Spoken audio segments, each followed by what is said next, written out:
Pessoal, boa noite. Energia, boa noite. Muito bom. Pessoal, meu nome é Taiguara, sou professor aqui da casa, vice-reitor. É uma honra abrir esse evento, né? O primeiro FECAP da Conecta Negócios. Só vou contar rapidinho a história de como surgiu a ideia. Tá? Nós temos aqui na FECAP o Centro de Empreendedorismo, que é coordenado pelo professor Edson Bandeira. Já vai fazer o quê? 10 anos, professor? Mais ou menos, né? O tempo passa, hein? 12 já. 12 já? Uau! E muita coisa legal foi feita ao longo desse tempo. Tá? Mentoria de estudantes, enfim, de ex-alunos, etc, etc. E tem uma coisa que eu acredito que seja super legal de ser feita, em muitas escolas americanas em particular, estrangeiras fazem com bastante, enfim, frequência, é o reunir os ex-alunos empreendedores para que eles façam negócios. Tá? É importante trocar ideias, é importante sim ter um momento de aprendizado, né? A gente vai ter aqui nossas situações, mas algo bem relevante é que eles mostrem o que eles estão fazendo no mercado, enfim, o que eles estão vendendo, que gerem receitas para eles e que isso sirva de inspiração para vocês enquanto estudantes. Para a gente também, enquanto professor, enquanto ex-aluno, etc, etc, isso gera um ecossistema bom, um ecossistema de aprendizado para todos vocês. Muitos aqui certamente querem ser empreendedores, não? Ter seus próprios negócios, liderar equipes, etc, para poder realizar os sonhos. Muitos aqui estão fazendo, né? Já estão na fase do sonho e outros estão na fase da realização para valer, fechando negócios. Então vamos ver como que eles fazem. Então aqueles estandes ali na frente, perto da reitoria, estão colocados para ter exposição desses ex-alunos que são empreendedores. Então visitem, contem para os colegas, postem, marquem no Instagram, por favor. Tá? Se quiser marcar FECAP também é ótimo. Pode ser? Que vocês vão ajudar no engajamento desse evento. Tá? Obrigado aí pela presença. E, enfim, uma excelente palestra aqui a todos. Por favor, acho que a sua palavra do PNBE, um parceiro nosso, salva de palmas, por favor. Obrigado, professor Taiguara. A minha fala tem que ser super rápida, as estrelas do show são o professor e a Fátima. Eu sou o Fábio, sou primeiro coordenador do PNBE, até isso o PNBE é diferente, não tem presidente, mas é como se fosse presidente, que é uma entidade empresarial, de cidadania empresarial, surgiu há 35 anos atrás, com alternativa de empresários que não queriam ser só empresários, mas queriam também praticar a cidadania. Estávamos falando um pouco disso há pouco, né, Fábio? O PNBE busca um país ambientalmente mais sustentável, uma democracia mais forte. As democracias estão extremamente ameaçadas e a gente está olhando para isso. Um país que seja economicamente mais justo. Quanto mais justo e menos desigual, o Brasil é campeão mundial de desigualdade, teremos um mercado mais saudável e teremos outras consequências, todas elas muito positivas, né? E uma representatividade e um sistema democrático aprimorável. Quer dizer, a gente tem N propostas para melhorias, a nossa democracia ainda precisa de melhorar muito. Mas o fato é que, ao longo dessa história, o PNBE se aproximou da FECAP e temos feito, estávamos revendo agora há pouco, pelo menos nos últimos 8, 10 anos, uma série de trabalhos bacanas e muito interativos, né, onde FECAP interage com o PNBE, que é Pensamento Nacional das Bases Empresariais, até esquecendo, né, Luiz? O Luiz é o vice-presidente, que é o segundo coordenador, está aqui com a gente também. Não sei se você quiser também dar uma palavrinha, Luiz. E a gente está muito contente de ter esse momento aqui, que é trazer a nossa a Fátima, que, enfim, tem um vastíssimo currículo e com uma atividade ainda extremamente intensa para trocar uma ideia com vocês. Passo para você ou para a Fátima? Primeiro para mim, acho que tá legal. Oi, gente, boa noite, tudo bem? Todos, eu sou o Edson. Obrigado por estar aqui, né? Também agradecer ao professor Alberico, opa, está escondido. O professor é tão jovem que parece estar nos outros estudantes. Muito bem. Faz tempo que alguém não fala isso sobre mim, é só né? Vai acontecendo. Já aconteceu muito. E muito obrigado a esse convite para vocês participarem dessa palestra, que vai ser muito inspiradora para nós, com a Fátima, que tem uma experiência muito rica no mundo empresarial como um todo, e particularmente como investidora de startups. Ela vai se apresentar, vai falar um pouco sobre a sua história. Mas esse evento também abre um evento que a gente começa hoje, né, muito pela iniciativa do professor Taiguara, que eu falei com vocês. Por favor, aqui. Aqui vale sentar no chão, vale tudo, tá? Aliás, vai ter uma hora que não haverá alternativas. Tem que ser isso não.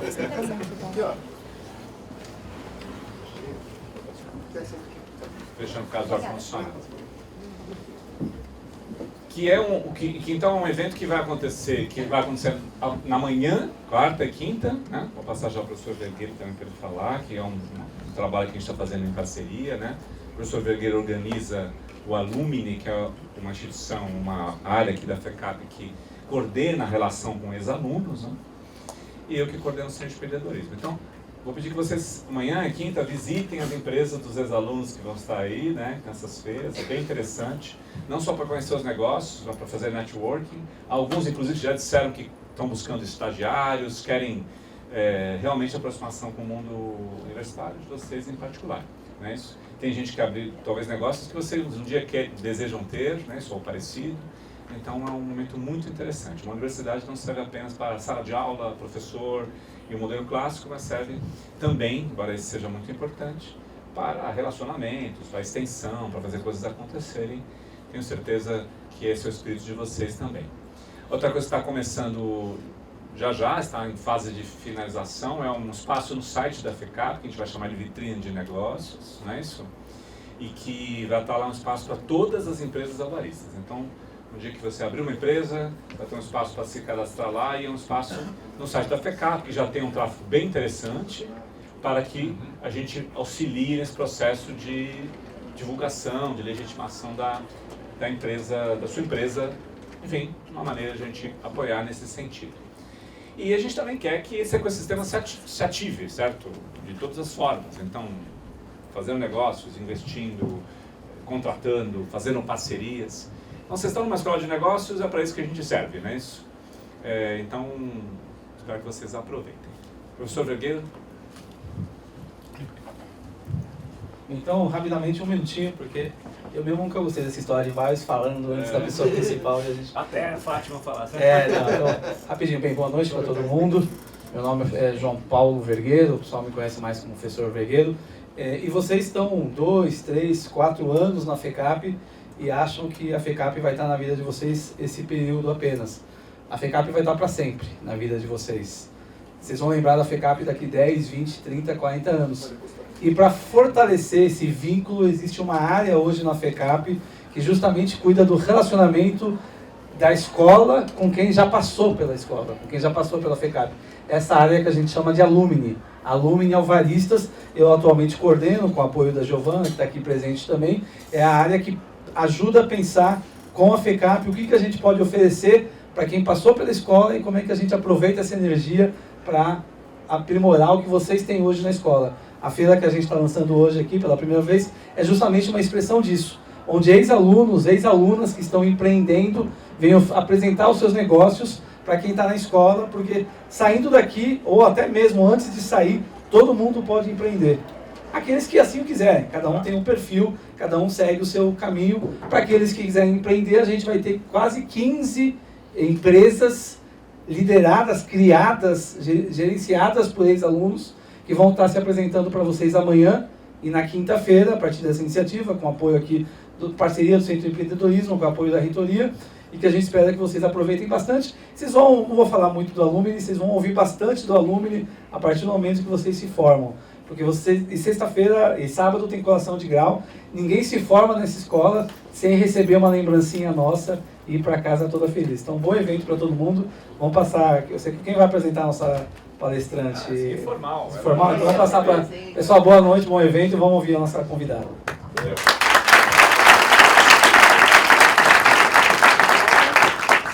Não, tá ótimo, posso ficar, depois se eu cansar, eu sei. Essa é então já deixa. Bom, boa noite para todo mundo.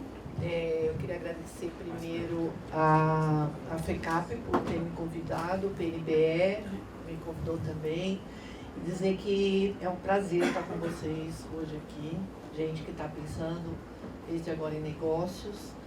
E pronto, vocês podem perguntar o que faz uma senhora de cabelo branco que vai falar de startup, mas é por aí mesmo, né? A gente tem que inovar e inova até nesse sentido. A gente tem que ter a cabeça aberta para todas as possibilidades. Eu sou engenheira de formação, estudei engenharia elétrica, sempre gostei de tecnologia, mas sempre gostei de tecnologia com um propósito. Para mim, tecnologia por tecnologia não adianta. Então, eu sempre quis procurar ligar a tecnologia a um propósito, né? E assim foi minha carreira. Eu comecei numa grande multinacional como estagiária. E só para vocês animarem, eu também comecei como estagiária nessa multinacional e tive a oportunidade maravilhosa de conhecer outros países, mas aí eu tive que migrar porque mulher não subia na carreira e eu percebi que se eu continuasse aqui não saía do lugar. E, portanto, migrei, fui embora do Brasil, passei muitos anos fora do Brasil e fui ser presidente da primeira empresa que eu fui presidente, foi fora do Brasil. Então, a partir daí, eu consegui fazer o que eu tinha planejado fazer e sempre me liguei com a inovação, né? O negócio era a inovação, tá? Junto com as propostas que a empresa tinha para inovar. E, portanto, quando a gente fala em empreender também, a gente pode empreender de diferentes formas. Então, até mesmo numa grande empresa, você fala assim, nossa, uma grande empresa, não. Ali também e hoje mais ainda, as empresas procuram inovar, empreender. Então, eu me realizei muito, viajei muito, fui ser executiva em vários países, até que voltei para o Brasil como presidente da empresa que um dia disse para mim que não ia ser presidente e também quis me aproximar do Brasil, né? Porque eu passei muitos anos fora e eu acho que eu sentia falta no Brasil dessa ligação entre as universidades e o empreendedorismo, né? Porque eu passei por isso. Quando a gente sai da faculdade e entra numa empresa, você fala, caramba, eu aprendi tanta coisa e eu não consigo saber onde que eu vou usar essas coisas que eu aprendi. Então, eu sempre achei que existia uma distância muito grande entre as universidades, as escolas e o mundo das empresas, o mundo dos negócios, né? Então, eu quis, de alguma forma, me aproximar desse mundo, né, desse mundo brasileiro entre as universidades. E aí comecei também a apostar em me chegar próximo à universidade, e por aí começou a Fair Angels, que é onde eu hoje participo, que é uma rede de anjos para investir em empresas que estava ligado à USP na época, mas ela não é só ligada à USP, todo mundo pensa que ela é só ligada à USP, e não é. Né? Então foi uma forma de eu me aproximar desse mundo e, portanto, para mim é um prazer estar falando para vocês sobre empreendedorismo e estar junto de uma escola. Isso me satisfaz tremendamente. E eu queria dizer exatamente para vocês hoje, depois vou estar aberta para vocês me perguntarem, né? Que tem muitas formas da gente empreender, né? Eu também já quis ter a minha própria empresa, abri uma empresa, tive 3 anos nessa empresa e vi, não vai dar certo, e aí fechei a empresa, e aí decidi que em vez de eu ter a minha empresa, eu ia investir em empresas, porque tem tantas ideias sensacionais, né? Até essa coisa que você falou de visitar, tem muita ideia rolando por aí, e que a gente pode se aproximar, e pode se aproximar não só com o dinheiro, porque todo mundo pensa assim, uma investidora anjo precisa de muito dinheiro para ser investidora anjo. Eu aconselho, inclusive, a vocês aprofundarem um pouco mais, porque hoje em dia tem muitas formas de você investir, e às vezes investe que eles chamam smart money. Acho que eu não sei se vocês já ouviram falar nisso. Smart money é de vez de você pôr o dinheiro numa startup, você dá o seu conhecimento para a startup, e a startup dá equity para você. Você pode se tornar sócio da startup, não só colocando dinheiro, mas colocando o seu conhecimento. Então, é muito bom você também, já de largada, perceber qual é o seu conhecimento, o que você pode aportar valor, dependendo da startup e da necessidade da startup. Então, hoje, para além de dinheiro, eu invisto o tal do Smart Money, dando mentoria ou ajudando mesmo a empresa a se estruturar.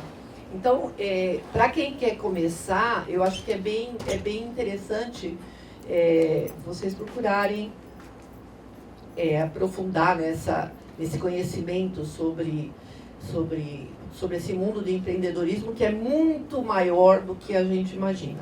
E o Brasil está, vamos dizer assim, nós estamos engatinhando nessa história das startups, né?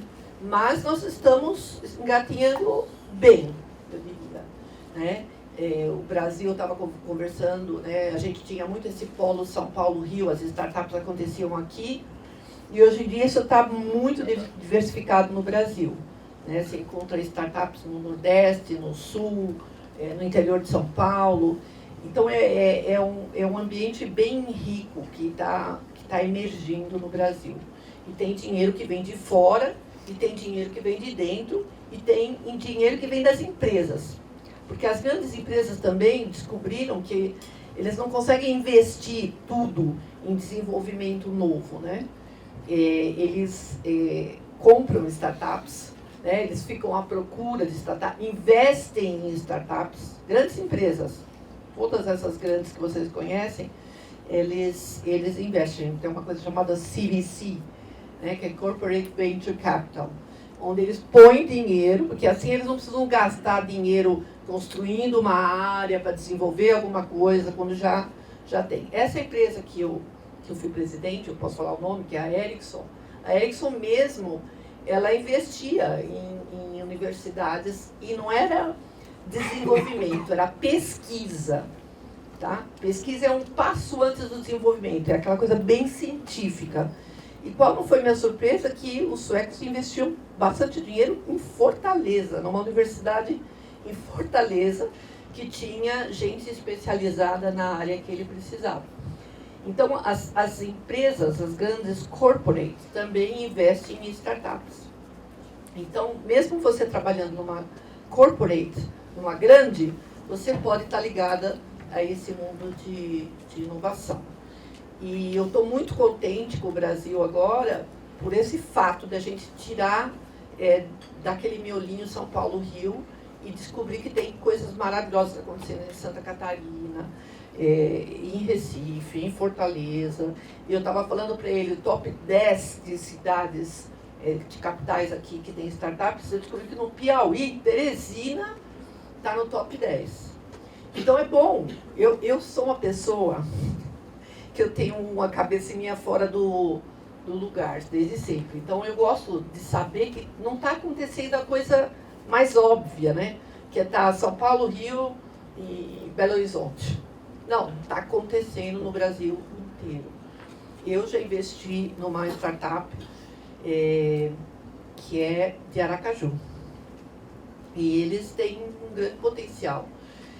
Outra coisa que vocês têm que também começar a pensar é a tese de investimento, a famosa tese de investimento. Qual é a sua tese? Todo mundo pergunta para o investidor antes, qual é a sua tese de investimento, né? A minha tese de investimento, por exemplo, é na parte de sustentabilidade, economia circular. Vocês estão estudando aqui na Universidade de Economia Circular, então eu gosto bastante. Então eu procuro investir em startups que estão dentro da economia circular. E também EdTech, que eles chamam, que é de educação. Porque também está existindo uma revolução no que se diz respeito à educação no mundo. Então, eu também resolvi investir nessa área de EdTech. Mas tem HealthTech, aqui no Brasil tem muito HealthTech, e FinTech, na área financeira também, o Brasil é top nessa área. Mas, por exemplo, eu hoje, qual é o meu papel? Eu analiso startups. Antes de ir para os investidores, a gente tem uma comissão que analisa a startup e diz positivo ou negativo. Ou seja, esse vai ser apresentado para os investidores, esse precisa de uma mentoria, não está preparado para ir para buscar dinheiro. Isso é uma coisa interessante, porque Agora está melhor, passou isso, mas teve há uns 5 anos atrás, todo mundo achava que podia levantar 1 milhão, assim, 1 milhão, 100 milhões. E você vê a avaliação de startup, o valuation, né? Que você tem que dizer quanto que a sua startup vale para você dar a porcentagem de equity para quem vai investir. E é um absurdo, assim, né? Todo mundo achava que a startup valia fortunas. Aí você fala assim, mas você está faturando alguma coisa? Não, mas eu vou faturar. Não, mas você já analisou a competição? Não, mas isso... Então, o que eu faço hoje, a função é de avaliação de startup e ajudar startups a se prepararem para ir para os investidores, né? Porque você vai pedir dinheiro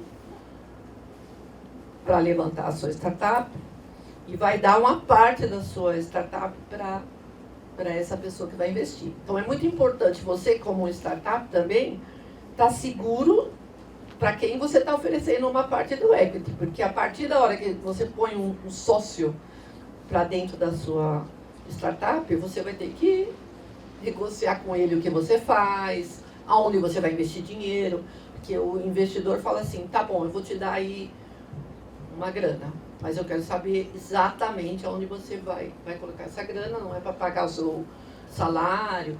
Então, tem muita gente ajudando startups hoje em dia, os mentores, a preparar a startup para pedir investimento.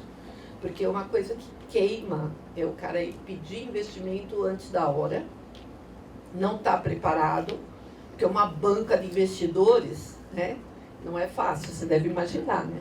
Então, por isso que a gente tem um comitê que ajuda a startup dizer se está bem ou não para receber dinheiro e depois a gente prepara ele para ir para fazer o Pitch Night. Você já ouviu falar do Pitch Night? Tá, o famoso Pitch Night, que é o dia que a startup vai se apresentar para os investidores para pedir dinheiro para os investidores. Tá? Isso também não é um processo fácil. Às vezes a startup pensa assim, eu vou pedir dinheiro, aí uma semana eu levanto. Não, é um processo muito assim, demorado, vamos dizer assim, para que tudo se faça, que se faça o contrato, que se tenha as regras e você saiba qual a porcentagem da startup que você vai receber.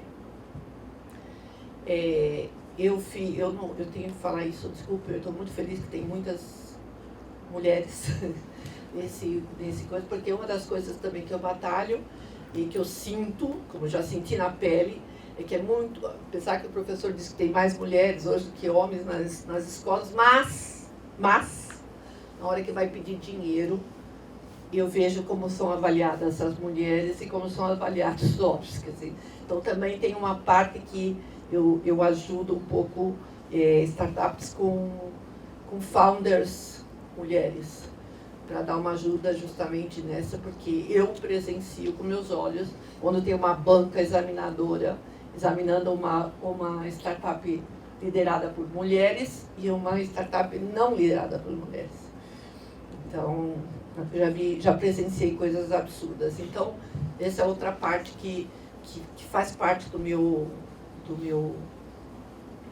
propósito hoje em dia, é ajudar isso. O que eu mais posso falar para vocês? É um campo vastíssimo.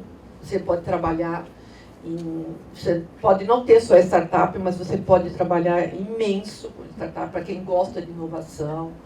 Porque quando a gente fala em inovação, também não é só inovação tecnológica que nós estamos falando, né?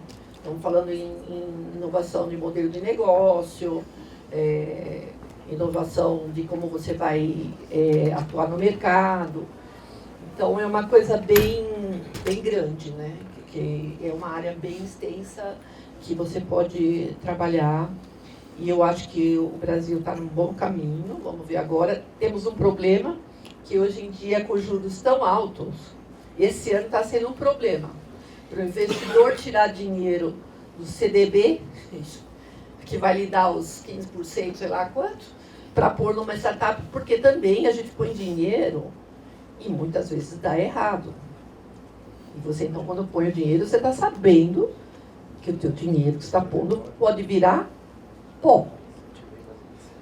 entendeu? Então, de 10 startups que você põe o dinheiro, se você conseguir uma ou duas que te dê o retorno que você espera, que tem que ser um retorno maior do que o CDB, pelo menos.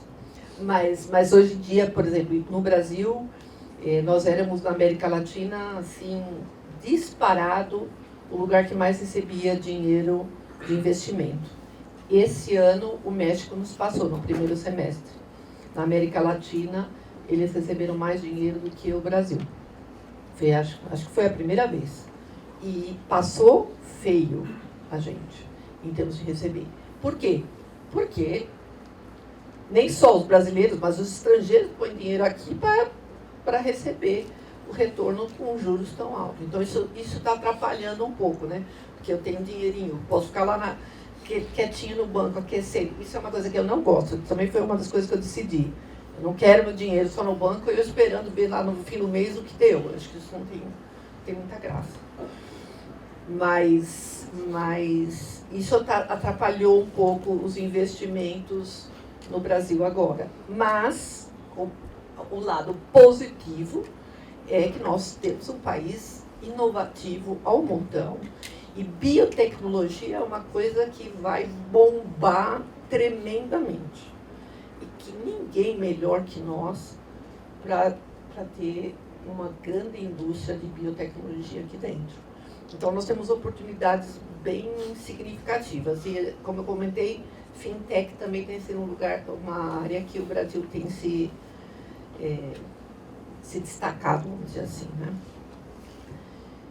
E que mais que eu posso falar para vocês? Eu estou mais querendo que vocês me perguntem coisas, mas eu acho isso. Então, gente, nós estamos num bom momento, vocês estão numa boa hora, uma hora que o Brasil está despontando. A gente vê, né, o Silicon Valley, todo mundo fala Silicon Valley lá nos Estados Unidos, né?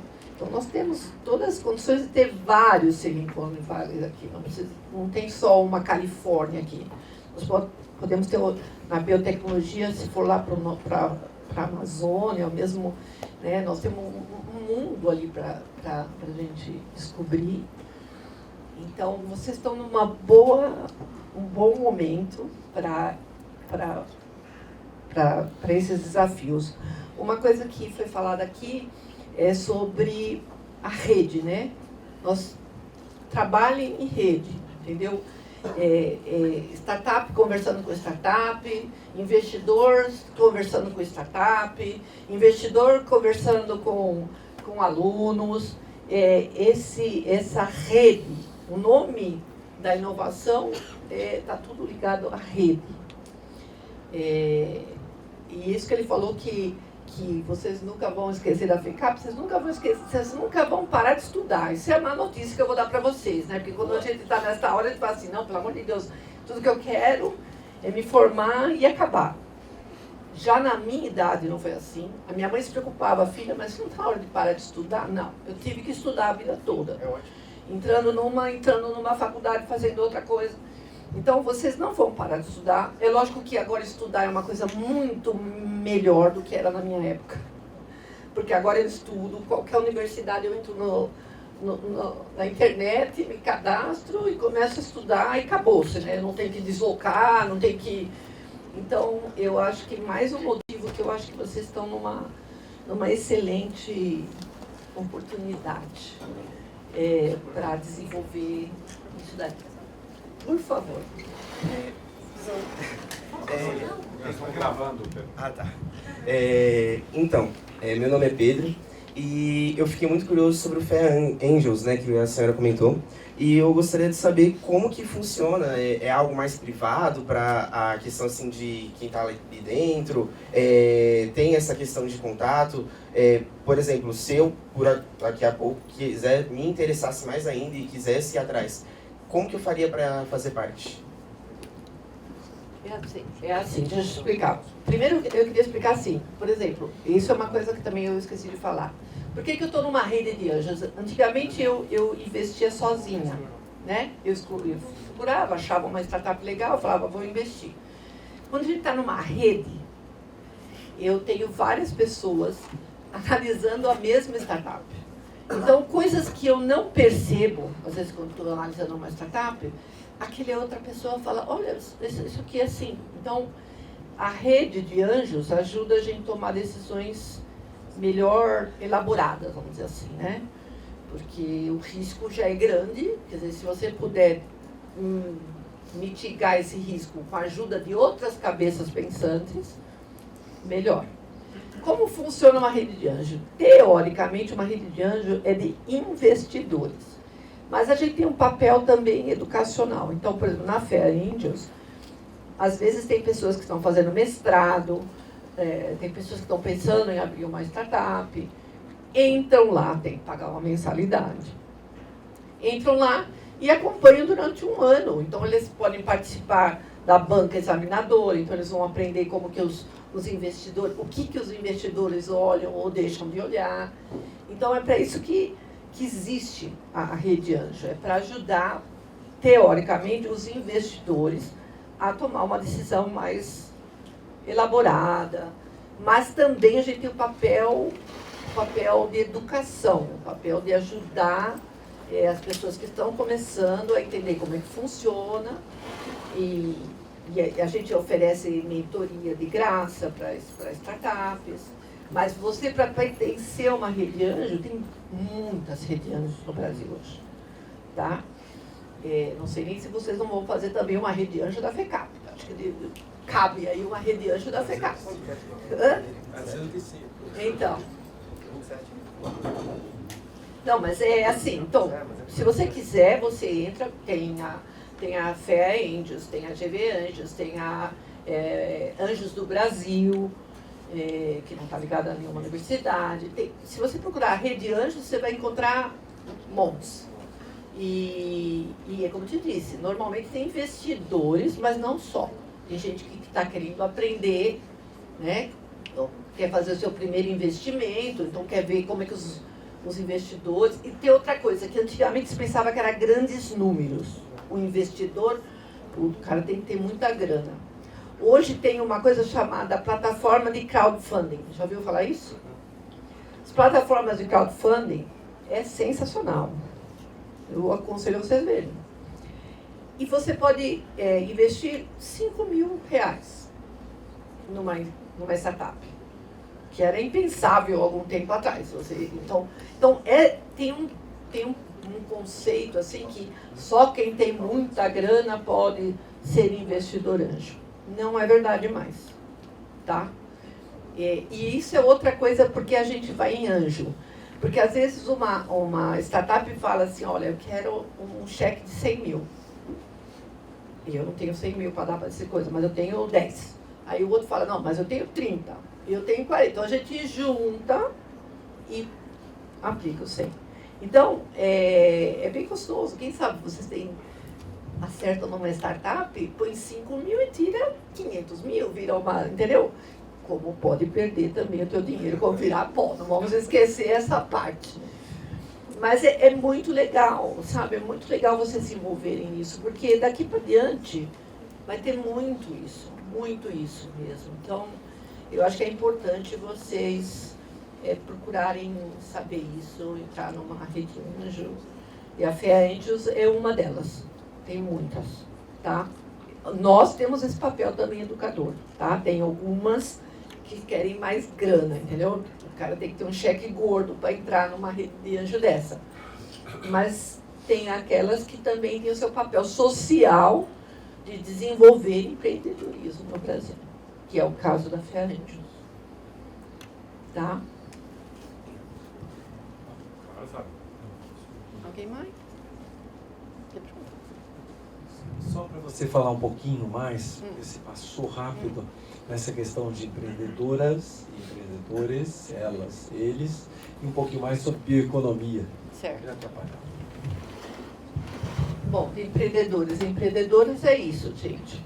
Eu vou ser bem transparente, quer dizer, não é a mesma coisa ser empreendedor ou empreendedora, né? Por quê? Nessa parte do quando você vai se apresentar. Porque se você tem um monte, e isso é um problema que eu brigo na FEA, a gente brigo no PNBE também. Nós temos poucas mulheres, por exemplo, na banca examinadora. Temos poucas mulheres que acham que podem ser empreendedoras. Temos poucas mulheres que acham que têm dinheiro para investir numa startup. E isso não é verdade. Então, quando uma banca examinadora tem um bando de homens examinando uma mulher, e se a mulher fala um pouquinho mais fraco, ou se a mulher tem um pouco mais de dinheiro, tem outro jeito de falar. Não senti firmeza ali. Oh. E eu escutei, eu vou falar porque nós estamos aqui numa turma. Eu escutei assim, ai, parecia que elas estavam num chá de cozinha. Quando eu escutei aquilo, meu cabelo, como assim, amigo? Mas ele falou isso. E alguém que se acha que não tem preconceito. Então, existe isso, e isso tem estatísticas, é que eu não vou dar aqui números, mas tem estatísticas de quão pouco investimento é feito em startups com founders mulheres, né? Um bom jeito é ter founders. Eu, por exemplo, quando uma startup está me apresentando e todo o executive team e o board dele é só de homens, eu veto. Veto. Por quê? Porque não é porque eu sou mulher ou homem, é porque inovação requer visões diferentes. Não é porque eu sou mulher, não. Se for toda mulher, também é capaz de eu bloquear. Mas não existe, é muito pouco. Já passou por mim várias questões com mulheres, mas é assim incrível. Então, é natural que se uma banca avaliadora só tem homens, é mais difícil dele entender a proposta daquela mulher. Então, é nessa parte, e aí nós temos que batalhar bastante no Brasil, no Brasil e no mundo, viu, gente? Para que isso melhore. Aí, sobre biotecnologia. Bioeconomia. Isso daí, assim, quando a gente estuda, né? Isso é um mercado gigantesco. Gigantesco. Inclusive, nós estamos dormindo um pouco no ponto em termos de patente. Porque tem gente que vem aqui e patenteia, tchau. Temos que depois brigar para tirar patente. Então, mas nós estamos melhorando também nisso, né? Mas nós temos que ajudar, as universidades têm que ajudar a explicar sobre esse negócio das patentes, da importância disso. Eu também, outra coisa que eu analiso quando vão me apresentar alguma coisa está patenteado? Você já começou o processo de patentear? Você sabe, né? Precisa patentear, dependendo do que você precisa patentear. Então, no caso de bioeconomia, tem um mercado enorme. Nós temos um potencial enorme, porque nós temos conhecimento, nós temos proximidade. Então, é mais fácil para nós. A única coisa que nós temos que ficar esperto, porque senão vem alguém, patenteia e tchau. Então, esse é um trabalho que nós temos que fazer. Quando nós estamos abrindo um negócio, é ter certeza que quando a gente tem uma ideia interessante, que a gente vai patentear. Mas eu acho que nós estamos... Eu acho que é por isso que eu gosto das universidades juntos com o empreendedorismo. Porque nas universidades que ele está estudando ali a raiz da coisa, né? Então, eu acho muito importante. E eu não fui para outra rede anjo, eu podia ter ido para outra rede anjo. Eu procurei uma rede anjo que tivesse ligado à universidade. Então, hoje, por exemplo, em Pernambuco, eles me convidam para fazer banca examinadora, para estar na banca examinadora lá. Eu também já ajudei na banca examinadora em Santa Catarina. Então, tem bastante coisa acontecendo nessa área aqui no Brasil e no mundo. E nós temos uma oportunidade grande.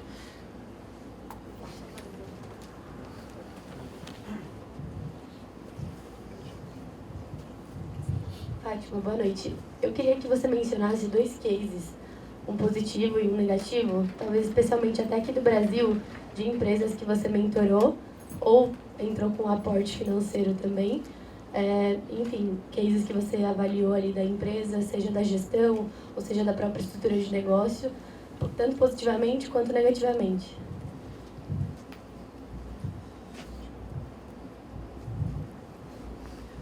Bom, uma que eu gosto de mencionar é, como eu falei, eu gosto dessa coisa da economia circular e tem uma muito interessante que, inclusive, ela agora tem grandes empresas de olho dela, é que ela vai pegar resíduos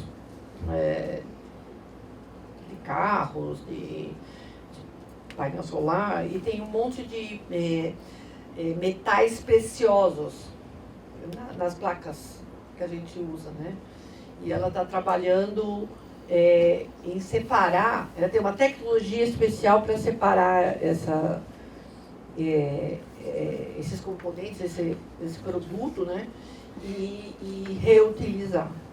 E ela tá tendo contratos com grandes empresas, porque ela tem uma tecnologia única para fazer isso. E como disse, eles não são de São Paulo, não posso dar nomes, mas eles é muito interessante. Eu briguei com eles, porque só tinha uma moça, mas ela era importante ali no trabalho deles. Que deu errado é uma que é meio fintech e edtech. E ele quer, na verdade, a proposta dele é ensinar educação financeira nas escolas. E ele tinha uma proposta que não deu muito certo e apareceu muitos concorrentes. Porque isso é uma coisa que a gente tem que olhar bem, né? Quem são os que estão fazendo a mesma proposta. Eu gostei muito da proposta deles, mas não deu certo no caso deles. E é isso, mas tem muita... E depois tem outro problema, por isso que vocês devem começar cedo. Porque normalmente as pessoas falam assim, quando você investe, para o retorno não é ali 1 ano, é 10 anos, 8 anos. Aí eu falo assim para as pessoas, quando eu vou investir, eu falo, cara, eu tenho cabelo branco, eu não posso, daqui a 15 anos, que o cara vem para mim assim, daqui a 15 anos eu tenho retorno. Não dá, para mim não dá, passa, mas para vocês daria tranquilo, né? Então tem tudo isso que você tem que analisar, né? Às vezes é uma proposta maravilhosa, mas aí você fala, não é para mim, por isso que você tem que pensar bem no que você quer, né? Qual é a tua tese e o que você está procurando, né? E é isso. Mas eu tenho, assim, lá na fé, a gente tem muitos amigos, inclusive o Nico, que eu te falei, que é daqui da FECAP, e tem perfis totalmente diferentes, tem pessoas buscando coisas totalmente diferentes. Então é bem legal isso, né? Porque você está vendo gente que tem objetivos diferentes, e eu acho que é tão importante, gente, a gente estar aberta a conversar com gente que pensa diferente, a conversar com gente que tem uma ideia totalmente diferente da tua. E isso é na vida toda, né? Então, hoje, por exemplo, eu com a minha idade podia... eu vou contar uma história para vocês que eu conto também, que é uma coisa muito embaraçosa, que vocês nunca façam isso. Eu fui num evento de startups. E eu cheguei para pegar meu crachá. Né? Então, eu fui chegando perto do balcão assim, o menino fez assim, ai, senhora, acho que a senhora veio no evento errado. Juro por Deus. Aí eu parei assim, olhei para ele assim, por quê? Uma mulher de cabelo branco não pode vir no evento de startup. Aí ele percebeu o que ele tinha feito, que foi terrível, né? Aí eu brinquei com ele, o que o senhor acha? Que eu devia estar no evento de crochê, tricô, olha essa coisa. Aí ele deu risada. Mas eu acho importante isso, né? Eu adoro estar junto com gente jovem, que me conte, que me ensine. E esse foi um dos meus objetivos.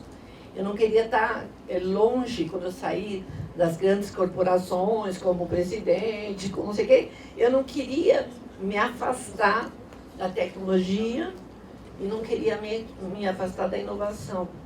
Então, foi um jeito que eu achei para ficar perto de tudo isso. E, da mesma forma, vocês têm que pensar nisso, sim, senhor. Já antecipar os agradecimentos, né, Fátima? Super legal, está muito tempo ainda. Eu queria fazer uma pergunta. Queria ligar um pouco a sua primeira fase de carreira com a sua atual. Você trabalhou em grandes empresas, chegou ao top executivo de uma delas, especialmente, né? Duas. De duas? Não, na verdade foram muitas, porque eu tive em vários países, entendeu? Ah, entendi. E a gente está falando de empreendedorismo. Uma parte desses nossos alunos e alunas aqui, talvez queiram fazer carreira em executiva, mas eu queria que você dissesse um pouquinho de como é que é empreender dentro dessa empresa. Como é que é esse empreendedorismo que não é o de abrir startup, e como é que você recomenda, como uma executiva importante como você foi, para esses garotos e garotas aí, este aspecto do empreendedorismo dentro da corporação? Não, isso daí isso é verdade. Eu falei rapidamente, mas você pode empreender, ter a mentalidade empreendedora dentro das grandes empresas. E eu vou dizer para vocês, é isso que eles estão à busca. Quando você vai para uma grande empresa, você vai atrás de alguém que considere aquela grande empresa como uma oportunidade de desenvolver coisas, de criar coisas, de inovar coisas, entendeu? Então, por exemplo, no meu caso, eu dei sorte, porque hoje vocês falam no celular, mas estão diante da única pessoa que conhecia de tecnologia celular no Brasil, fui eu. E quando a gente começou a fazer isso, quando eu fiz os primeiros projetos, a gente achava que a gente ia ter 5% de penetração. Olha que beleza. Como a gente... 2000, por aí, 1900, por aí. Então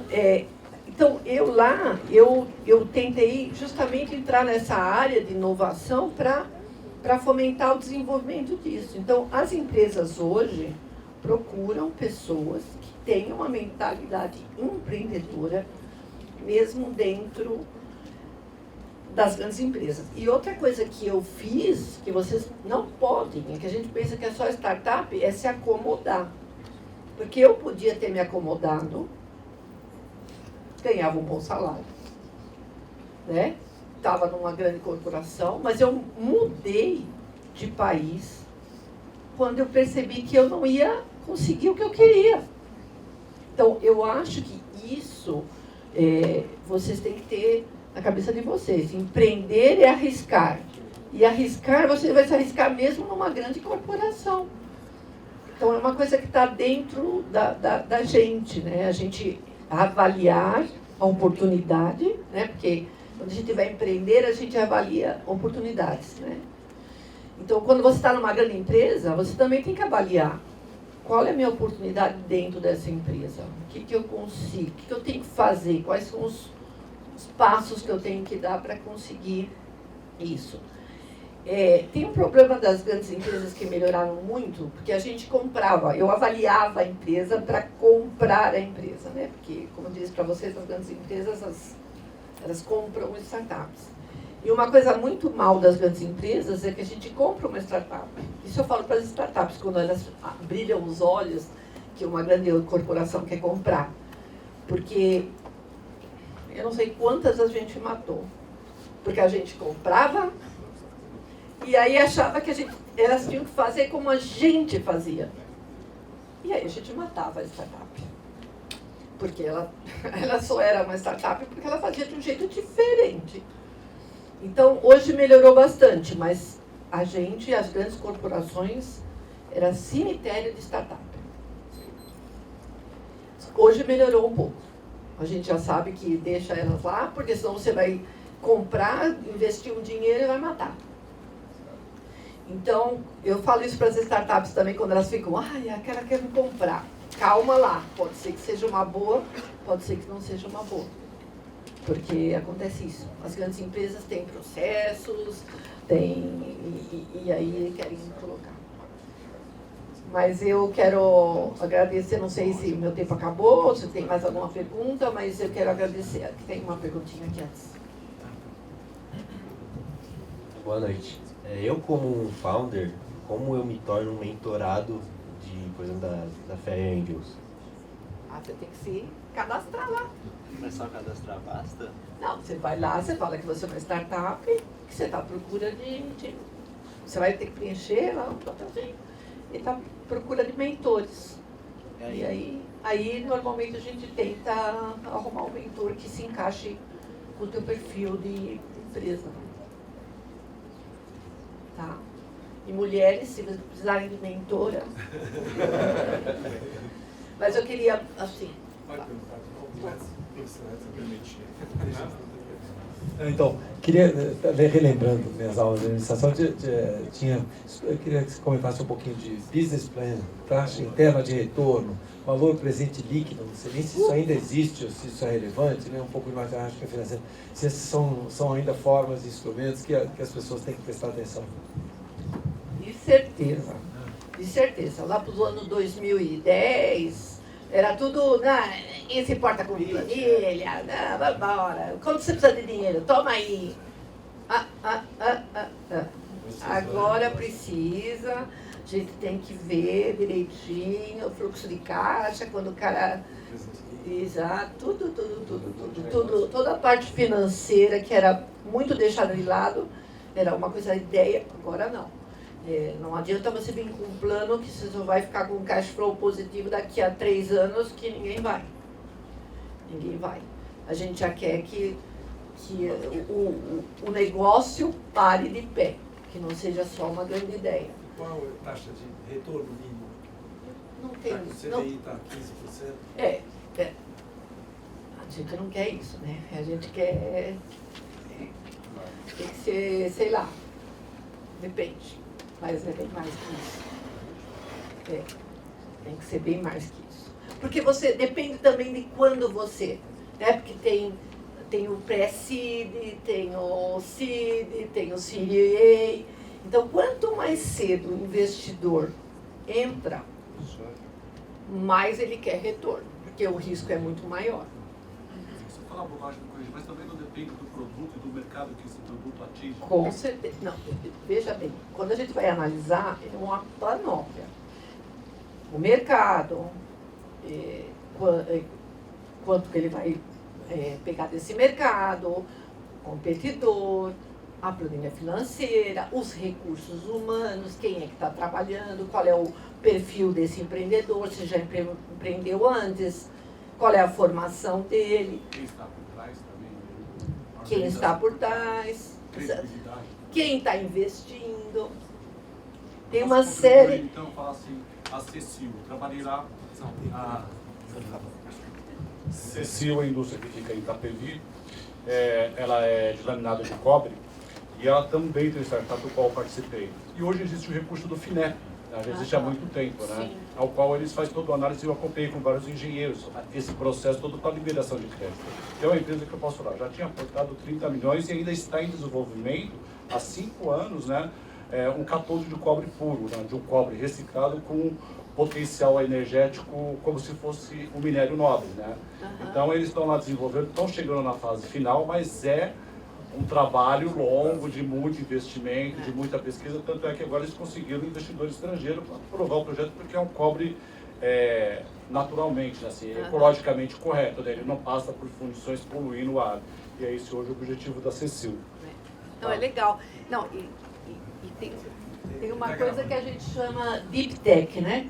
As Deep Techs, que são aquelas que estão ainda desenvolvendo uma coisa que ainda vai ser desenvolvida daqui a muito tempo, ali a gente quer o retorno, e é como eu te falei, retorno daqui a 20 anos. Então, quem é o investidor que está à busca de alguma coisa há 20 anos, tranquilo, porque ele está apostando numa coisa que pode mudar o mundo, né? Então, tem muito Deep Tech agora também aqui no Brasil. Vocês falam quando eu tenho que parar, tá? 11 horas da noite, acho. Quer sentar? Não, eu estou de boa. Bem, eu vi você falando de os novos empreendedores, né? De startup, de trazer planos de negócio com a questão de finanças. Mas o livro do Alexander Osterwald, que é Business Model Generation, ele diz que nenhum plano de negócios ele resiste ao primeiro impacto com o teste, né? Com a vida real. Eu gostaria de saber se você está recebendo dessas novas startups mais planos de negócio ou um canvas propriamente disso, com o início do negócio, para depois se transformar no plano de negócio. Vocês cobram um pouco mais completo, algo inicial? Como é que está essa parte aí? A nossa rede, a gente gosta de ver o produto já, produto funcionando, vamos dizer assim, né? Não que se aparecer uma coisa muito boa, mas a gente gosta, como investidor, que ele já prove o que ele está nos propondo, né? Mas tem gente que aposta em papel, né? Nós, estou falando do que eu estou acostumada, a gente prefere que tenha alguma coisa palpável, vamos dizer assim. E junto com isso, o plano de negócio está vindo. Com certeza, com certeza. Porque aí você vai ver se o que você está acontecendo tem alguma conexão com o teu plano de negócio. Mas o plano de negócio tem que ter, tem que mostrar como é que você vai crescer e tudo isso. E tem gente que quer crescimento exponencial, como era a moda, né? Agora, e depois daquela história, né? Todo mundo quer ser $1 bilhão lá, mas não precisa ser isso, né? Depende de... Mas o plano de negócio é importante, mas hoje os investidores querem ver alguma coisa que prove que você consegue fazer aquele plano de negócio. Por isso que a gente olha, inclusive, as pessoas que estão conectadas. É DRE projetado, que a gente fez. É DRE projetado. Mas é importante, né? Você vai mudando, né? Quer dizer, teve uma época que a gente apostava em qualquer coisa, estava bom. Agora a gente aprendeu alguma coisa nesse período todo que não basta isso. E a gente olha muitos founders, gente. A gente olha muitos founders. Para a gente saber se ele tem alguma experiência, por que ele está conectado. Porque, por exemplo, você vai... Já aconteceu com a gente, uma startup de medicina. Aí você vai olhar lá, todo mundo que está trabalhando, não tem um que algum dia passou perto. Como é que ele vai saber? A gente quer saber, mesmo que não seja o founder, mas que ele tenha alguém na equipe que consiga conectar coisa com outra, né?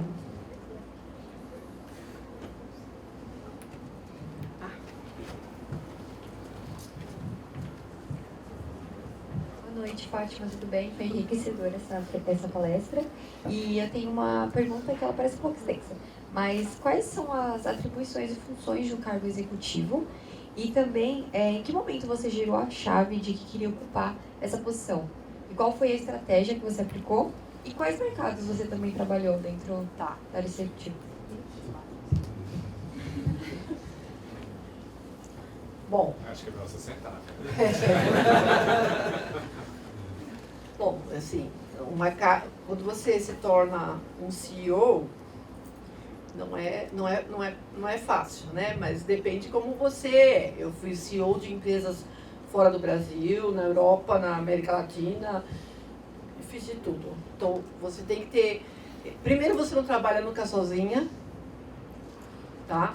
Você precisa ter uma equipe maravilhosa. E eu acho que eu era boa em escolher a minha equipe. Então, acho que isso é muito importante. Eu tenho, assim, eu sou muito feliz porque eu consegui fazer o que eu imaginava. Primeiro que eu queria conhecer o mundo e conhecer pessoas, e eu pude fazer isso. Eu percebi que eu era boa e percebi que não me valorizavam. Então foi aí que eu virei a chave, falei, não, eu não vou ficar aqui, se eu sei que eu posso fazer mais, né? Mas não foi fácil, assim, não é fácil. Mas é assim, você tem que saber do que você quer, né? O que você quer para sua vida, né? Eu queria queria mais. Então, é bem legal, assim, foi bem legal a minha carreira. Eu trabalhei na Europa há muito tempo, depois trabalhei na América Latina todinha, conhecendo gente. E hoje eu tenho amigos e conhecidos no mundo inteiro. É uma coisa que exige bastante de você tentar equilibrar a tua vida pessoal com o particular, com a profissional. É uma coisa que você tem que... E eu não sou normal nem nessa parte pessoal, porque eu tenho um companheiro de 27 anos e a gente nunca morou na mesma casa. E quando eu viajei, quando me mandaram para... Estava na Europa e me mandaram para a América do Sul, eu queria que ele viesse comigo, mas ele não quis. E eu falei, tudo bem, você tem que ter o direito, né? Porque eu já tinha visto muitos casais se separarem porque o marido viajava e a mulher viajava acompanhando ele e ela, coitada, não tinha nada para fazer, entendeu? E a gente, quando viaja para outro país, a gente tem um monte de coisa para fazer. Porque você vai construir uma nova time, vai dar nova direção, você não tem tempo quase para o seu companheiro, coitado. Então, eu consegui entender isso dele, que ele não queria vir comigo, né? E ele ficou. E todo mundo achou que a gente ia se separar depois disso. A gente não se separou depois disso. Então, é assim, quando você tem que estar sempre pensando o que é importante para a tua vida, entendeu? E fazer o que você quer, que não é fácil. Mas foi muito legal. Foi muito legal a experiência. Me mandavam muito para fazer reestruturação de empresas. Isso era outra coisa. Eu ganhei o apelido de a mulher da limpeza. Porque quando tinha que fazer uma reestruturação, eles me mandavam para fazer a reestruturação. A ponto de ligarem para mim, sabendo que eu precisava de segurança para as mudanças que eu queria fazer. Então... Aí eu falava, não tem problema, deixa aí que eu me arrumo, né? Porque eu trabalhei com a América Latina, por exemplo, quando eu fui para a Argentina, quando eu fui para o Chile. Tem todo esse machismo. Eles perguntaram, tem certeza que você consegue? Consigo. E eu consegui. Então, mas eu acho que o que eu posso passar para vocês, assim, é isso. Para um pouco, pensa o que você quer e vai em frente. Vai em frente, que dá certo. Mais alguma pergunta? Ai, eu estou tão feliz hoje com tantas moças aqui, gente. Boa noite. Meu Deus, que estranho. Eu me chamo Maria Clara e eu tenho duas perguntinhas. Voltando na questão do case de sucesso, eu queria que você me falasse se você acredita que tem pilares e caminhos que se seguem para quando chegar na questão de ser avaliado uma ideia, vocês baterem o olho e falarem, essa ideia realmente vale a pena. Tipo, tem um funil que você mesma tem, ou geralmente todos os investidores têm? E minha segunda pergunta é que realmente dá pra ver que sua gama de conhecimento é muito grande. E você recomenda algum livro, algum curso, algum filme, algum podcast? Seria muito, muito bom. Ai, não, isso eu não vou recomendar, porque tem tanta coisa. Não, tem um funil para a gente olhar se a ideia tem a ver, né? A gente vai ver o mercado, tá? Para a gente ver se uma ideia é boa ou não, a gente precisa ver que mercado, que dor, né? A gente chama isso, né? Que dor que você está curando. Essa é a pergunta que todo investidor vai fazer. Você tem que saber exatamente que dor que você está endereçando. Tá? Então a gente vai olhar isso, se essa dor que você diz que tem, existe mesmo, e qual o tamanho do mercado para atender essa dor. Né? Agora, eu sugiro a vocês sempre uma mentoria, tá, gente? Antes de se jogar nas águas, networking, pergunta, conversa com o professor, conversa com o cara que já empreendeu, dá uma... Eu agora estou mentorando, me associei a uma empresária, uma startup, e realmente eu falei, como é que eu faço para pegar o investimento? Aí eu comecei com ela, nossa, não está nada preparada, sabe? Não há nada assim. Eu falei, segura a tua onda, porque eu sempre falo isso. Se você vai pedir investimento e você não está preparado, você se queima, que a gente chama. Queima na largada, esquece. Para você ir conseguir dinheiro de novo vai ser muito difícil. Então é melhor demorar um pouquinho mais para pegar o dinheiro, se preparar melhor e aí buscar investimento. Porque senão a gente fala, queima na largada, é ruim. Tá? A segunda pergunta. Não faça isso comigo. Não vou. Tem muita coisa, é só você pesquisar. Você sabe melhor do que eu para pesquisar. Qualquer um que te marcou. Ai, não sei, eu lia tanto. Você não imagina como eu lia. Eu lia muito mesmo. E tem muita coisa. E também não lê só uma coisa. Lê, como eu falei, lê uma coisa que você não concorda. Sabe? Uma coisa que não é da tua linha. Porque aí você fala assim, bom, deixa eu ver se salva alguma coisa aqui. Tá? Porque, sabe uma coisa pior que eu posso falar pra vocês? É ficar na zona de conforto. Todo mundo fala isso, ó. Sai da zona de conforto. Sai da zona de conforto. Você perceber, porque acontece isso, né?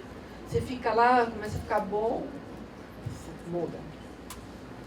Pivota, que nem falam as startups. Pivota.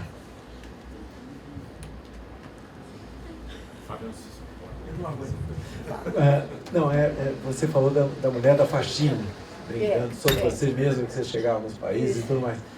E uma das coisas que mais, como empresário, que mais me marcou é a questão da demissão.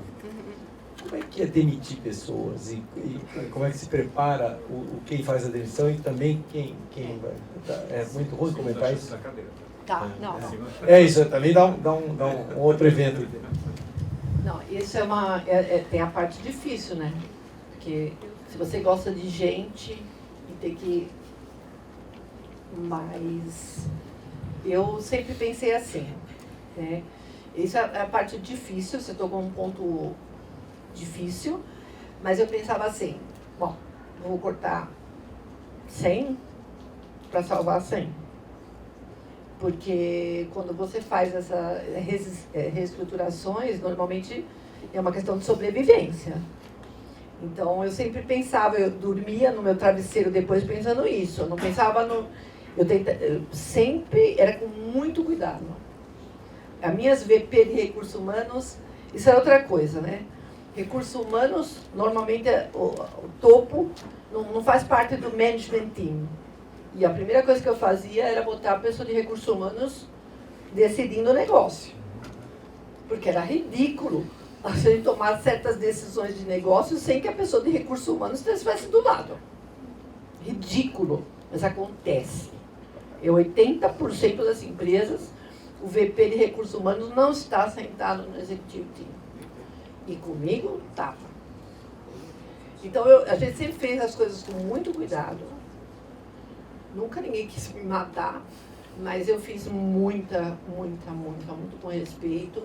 muito respeito, e eu pensava nisso. Eu pensava nos 100 que eu salvava por ter que fazer essa limpeza. Mas não é nem limpeza, né, gente? O nome não é limpeza. Eles brincavam porque eu reestruturava, era para reestruturar, vamos reestruturar isso aqui. E me mandavam país para país para fazer isso. Mas é uma coisa bem difícil. Acho que é a coisa mais difícil para você ter que tomar essa decisão. E tem uma coisa, e isso vale para as startups, a gente tem que saber a hora de fechar a empresa, que nem eu fechei a minha. Que é a coisa mais triste, porque é o teu bebê. Você ama e você vai sangrar até o último minuto, assim, tentando segurar aquele negócio. E às vezes isso não é o melhor. O negócio, para você, para as pessoas que estão naquela empresa, é um pouco de tortura, sabe? Você está vendo que aquilo não vai dar nada, mas você... Porque foi a tua ideia. Como é que eu vou abrir a mão da minha ideia? E isso é uma coisa que nós temos que aprender. Abrir mão da nossa ideia, da nossa genialidade, que a gente sempre acha que a gente é genial, né? Então, a hora de reconhecer, pô, não estou legal aqui, é bem difícil, mas é importante. É isso. Essa é a última. Pode. Essa é a última. Acho que no momento de uma parte dos alunos aqui, alunas, né, também tem um pessoal ex-aluno, empreendedores aqui, né, muito legal, bem misturada a plateia. Mas uma parte aqui, o empreendedorismo pode ser uma carreira futura, um caminho. Né? A pergunta é as competências para chegar lá. Né? Você falou bastante da startup, do projeto, como avalia. E esse humano, como se prepara nessa trajetória? No que diz respeito às chamadas competências empreendedoras. A criatividade, tomar de decisão, alocação de recursos, capacidade de comunicação. Queria ouvir um pouquinho sobre como você vê isso. Acho que tanto a partir da sua experiência como executiva, que você viu pessoas se desenvolvendo nesse processo, como também observando as pessoas que estão nas rodadas de investimento do FEA Angels. Queria ter a sua perspectiva sobre essa questão. Se quiser a cadeira disponível. Não, eu acho que assim, essa parte, né, que a gente fala soft skills, hoje em dia é topo, né, da pirâmide aí do soft skills. E eu acho que a gente aprende isso, a gente pode ler, a gente pode ter cursos, mas a gente aprende lidando com pessoas. Eu volto para aquela história do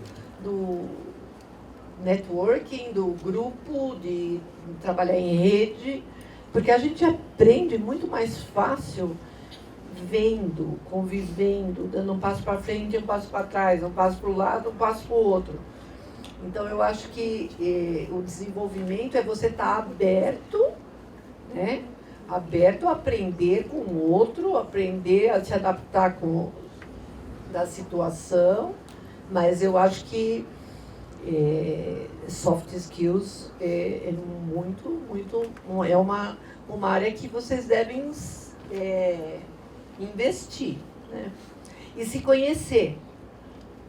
Eu fiz terapia um tempão para me conhecer, para saber meus limites, para saber, né? Principalmente quando a gente começa a ser CEO, que pensa que sabe tudo. Amigos, não é assim, né? Então, eu acho que isso é muito importante, gente. Não pensa que você sabe tudo da engenharia ou da computação, que isso vai resolver. Principalmente com a inteligência artificial, né? Porque hoje em dia não vai precisar nem de desenvolvedor de software, né? Infelizmente, né? Que a gente achava que desenvolvedor de software ia ser há 10 anos atrás era topo. Hoje não precisa. Pega uma IA e ela desenvolve o software para você. Então, aonde você vai se destacar? Nesses soft skills. Queria perguntar, eu acho que faz muito ligação com a pergunta que ele falou sobre soft skills. E você falou sobre essa questão de... deixa eu voltar com o que você falou. A questão de você estar lá junto com outros investidores para ter outras visões, para você estar aprendendo junto. E eu faço parte do MEG. No MEG eu tenho aqui da FECAP Júnior e eu estou numa posição onde eu tenho muito contato com outras EJs, né, outras empresas juniores. E algo que é muito fomentado lá dentro, entre ali nós, não é a competição. E tem tudo para a gente ser aquele ambiente competitivo, você estar competindo ali pelo faturamento dentre uma das outras. Mas algo que é fomentado acima disso é a colaboração. E quando a gente se junta, esse final de semana mesmo eu estava lá junto com não só os líderes, mas os suplentes, os sucessores do ano que vem, que são, ou seja, eu estava lá com uns 80 pessoas de diversas faculdades, e a coisa que eles mais fomentam é o quê? A vulnerabilidade. Você ser vulnerável para você realmente conseguir mostrar o seu erro, mostrar a sua dor e receber de volta. O que a pessoa, se ela já sentiu aquela dor, ela já passou por aquele erro, ela receber. Então eu queria saber, nesse ambiente, a vulnerabilidade também é algo que a gente pode ser ou tem que ser algo um pouco mais fechado? Não, você falou, depende das décadas, né? Porque eu tenho décadas. Então teve década que o negócio era ser o machão, o forte, e aí eu me ferrava. Porque eu não tinha isso em mim. Então muita gente, quando eu chamava meu executivo team para decidir alguma coisa, tinha gente que falava assim, ela é fraca, hein? precisa todo esse tempo para decidir uma coisa, e eu só estava querendo escutar, né? E eu acho que hoje isso daí já não tem mais isso. Quer dizer, você ser vulnerável é ser humano, né? Mas eu, há algumas décadas, sofria porque mostrava a minha vulnerabilidade, porque dizia que não sabia tudo, que dizia que eu precisava escutar outra pessoa. Eu sofri por isso. Hoje eu já não acho que as pessoas vão sofrer do mesmo jeito que eu sofri, tá? Porque eu me lembro uma vez que eu comecei a chorar numa reunião e o povo entrou em polvorosa, pensou que eu estava tendo um ciricutico, um negócio, e aí eu falei, aliás, eu não estava numa reunião, eu estava com o board, o chairman, e eu comecei a chorar, e o homem entrou em pânico, que era um homem, né? Mas assim, entrou em pânico, aí eu falei para ele assim, calma, eu falei para ele, você tinha dado uma porrada na mesa, eu derramei a lágrima, mas é a mesma coisa, entendeu? Mas aí eu verbalizei para essa pessoa, falei, calma, você deu uma porrada na mesa, eu não dei porrada na mesa, a mim caiu a lágrima, mas é a mesma coisa, enxuga a lágrima e vamos continuar. Então, hoje está mais aberta a vulnerabilidade que era há 20 anos atrás. Então, hoje, eu acho que faz parte, né? As pessoas estão preocupadas com a saúde das pessoas, saúde mental das pessoas. Ninguém estava preocupado com isso há 20 anos atrás, filho. Se você tivesse um burnout e caísse lá, varria para o lado e traz o outro, até o próximo burnout. Graças a Deus, isso na geração de vocês vai ser diferente, eu acho. Mas é isso. Eu